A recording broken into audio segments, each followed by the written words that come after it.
കല്യാണം കഴിച്ചതിന്റെ പേരിൽ മാത്രം അനേകം പുരുഷന്മാർ വധശിക്ഷയിൽ നിന്ന് രക്ഷപ്പെട്ട ഒരു സംഭവമുണ്ട്.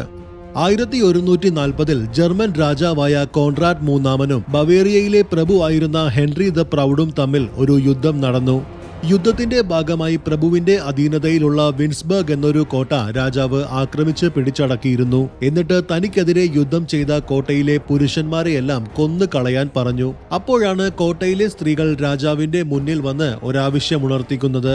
അവരുടെ കയ്യിലെടുക്കാവുന്ന സാധനങ്ങളും കൊണ്ട് സേഫായി അവിടുന്ന് രക്ഷപ്പെടാൻ അനുവദിക്കണമെന്നായിരുന്നു അത്. അത് കേട്ട് മനസ്സലിഞ്ഞ രാജാവ് അവരുടെ കുട്ടയിലെടുക്കാവുന്ന അത്ര സാധനങ്ങളുമായി അവിടുന്ന് രക്ഷപ്പെടാൻ അനുവാദം നൽകി.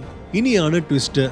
രാജാവ് അത് പറഞ്ഞയുടനെ സ്ത്രീകൾ അവരുടെ ഭർത്താക്കന്മാരെയും കാമുകന്മാരെയും എല്ലാം കുട്ടയിലിരുത്തി ചുമന്നുകൊണ്ട് പോകാൻ തുടങ്ങി. അതും കുറച്ചൊന്നുമല്ല, കോട്ടയിലെ എല്ലാ സ്ത്രീകളും. അത് കണ്ട് രാജാവ് അമ്പരന്ന് പോയെങ്കിലും ആ സ്ത്രീകളുടെ ബുദ്ധിയിലും ധൈര്യത്തിലും മനസ്സ് നിറഞ്ഞ അദ്ദേഹം എല്ലാവർക്കും രക്ഷപ്പെടാനുള്ള അനുവാദം കൊടുത്തു.